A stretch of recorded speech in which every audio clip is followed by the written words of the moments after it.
Doctor APJ Abdul Kalam success story. 8 साल की उम्र में बेचा अखबार, चिड़ियों के बैठने के लिए दीवार पर नहीं लगने दी कांच, ऐसा था मिसाइल मैन का सफर। पूर्व राष्ट्रपति एपीजे अब्दुल कलाम एक महान वैज्ञानिक, प्रेरणादायक नेता तो थे ही, एक व्यक्ति के तौर पर भी लोग उन्हें काफी पसंद करते थे। मिसाइल मैन के नाम से जाने जाने वाले कलाम साहब का पूरी जीवन ही ऐसा रहा जिससे हर कोई प्रेरणा ले सकता है।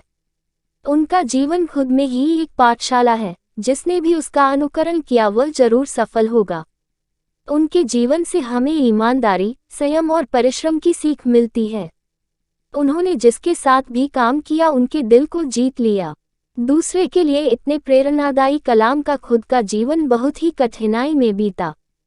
बचपन में बेचा अखबार। एपीजे अब्दुल कलाम का जन्म तमिलनाडु के रामेश्वरम शहर के एक छोटे से गांव धनुषकुडी में एक बहुत ही गरीब परिवार में हुआ था। उनके पिता एक छोटी सी नाव चलाया करते थे, जिससे उनके परिवार का गुजर बसर हो सके। उनके घर में कोई भी पढ़ा लिखा नहीं था, लेकिन उन्हें बचपन से ही पढ़ाई लिखाई का बहुत शौक था। गरीब होने के बावजूद उनका परिवार उन्हें काफी सपोर्ट करता था। जब वे 8 साल के थे तब अपने पढ़ाई का खर्च निकालने के लिए अखबार बेचा करते थे। पढ़ने का शौक ऐसा था कि इन अखबारों को वे खुद भी पढ़ा करते थे। वैज्ञानिक बनने के पीछे की घटना। कलाम के एरोस्पेस टेक्नोलॉजी में आने के पीछे उनके 5वीं क्लास के टीचर सुब्रह्मण्यम अय्यर हैं। एक बार कलाम से उनकी टीचर ने पूछा कि चिड़िया कैसे उड़ती है। क्लास का कोई छात्र इसका उत्तर नहीं दे पाया। टीचर अगले दिन सभी बच्चों को समुद्र के किनारे ले गए जहां कई पक्षी उड़ रहे थे। कुछ समुद्र में उतर रहे थे तो कुछ बैठे थे। वहां कलाम की टीचर ने उन्हें पक्षी के उड़ने के पीछे के कारण को समझाया, साथ ही पक्षियों के शरीर की बनावट को भी विस्तार पूर्वक बताया जो उड़ने में उनकी मदद करता है।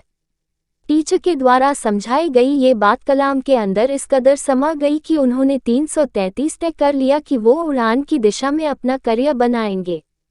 मुझे हमेशा महसूस होने लगा कि मैं रामेश्वरम के समुद्र तट पर हूं और उस दिन की घटना ने मुझे जिंदगी का लक्ष्य निर्धारित करने की प्रेरणा दी। बाद में मैंने तय किया कि उड़ान की दिशा में ही अपना करियर बनाऊंगा। अब्दुल कलाम कैसे पहुंचे इसरो। कलाम जी की शुरुआती पढ़ाई रामेश्वरम एलिमेंट्री स्कूल में हुई थी। उसके बाद उन्होंने बीएससी की, फिर साल 1955 में Madras institute of technology MIT से एरोस्पेस इंजीनियरिंग की पढ़ाई की। कॉलेज खत्म होने के बाद जब एपीजे अब्दुल कलाम जी ने इंडियन आर्म्ड फोर्स में फाइटर पायलट की पोस्ट के लिए अप्लाई किया, उस समय वहां सिर्फ 8 सीट खाली थी। यहां उनका 9वां नंबर आया और वह आर्म्ड फोर्सेस के लिए सेलेक्ट नहीं हो पाए। उसके बाद से उन्होंने DRDO ज्वाइन की, लेकिन वह DRDO में वह अपनी जॉब से खुश नहीं थे, क्योंकि उन्हें वहां कुछ नया सीखने नहीं मिलता था। तभी उनकी मुलाकात इसरो के फाउंडर विक्रम साराभाई जी से हुई। उनको एपीजे अब्दुल कलाम जी की मेहनत और हर वक्त कुछ नया सीखने की चाह बहुत पसंद आई। उसके बाद कलाम का ट्रांसफर DRDO से इसरो में हुआ। कलाम का पक्षियों से खास लगाव। एक बार defence research and development organisation DRDO में उनकी टीम बिल्डिंग की सुरक्षा को लेकर चर्चा कर रही थी। टीम ने सुझाव दिया कि बिल्डिंग की दीवार पर कांच के टुकड़े लगा देने चाहिए, लेकिन डॉक्टर कलाम ने टीम के इस सुझाव को ठुकरा दिया और कहा कि अगर हम ऐसा करेंगे तो इस दीवार पर पक्षी नहीं बैठे सकेंगे। अब्दुल कलाम के सम्मान। देश और समाज के लिए किए गए कार्यों के लिए डॉक्टर कलाम को अनेक पुरस्कार से सम्मानित किया गया।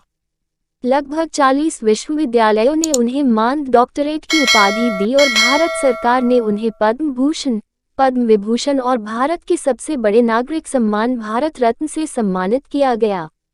27 जुलाई 2015 की शाम अब्दुल कलाम भारतीय प्रबंधन संस्थान IIM शिलोंग में लेक्चर दे रहे थे, तब उन्हें दिल का दौरा पड़ा और वे बेहोश होकर गिर पड़े, जहां उनकी मृत्यु हो गई।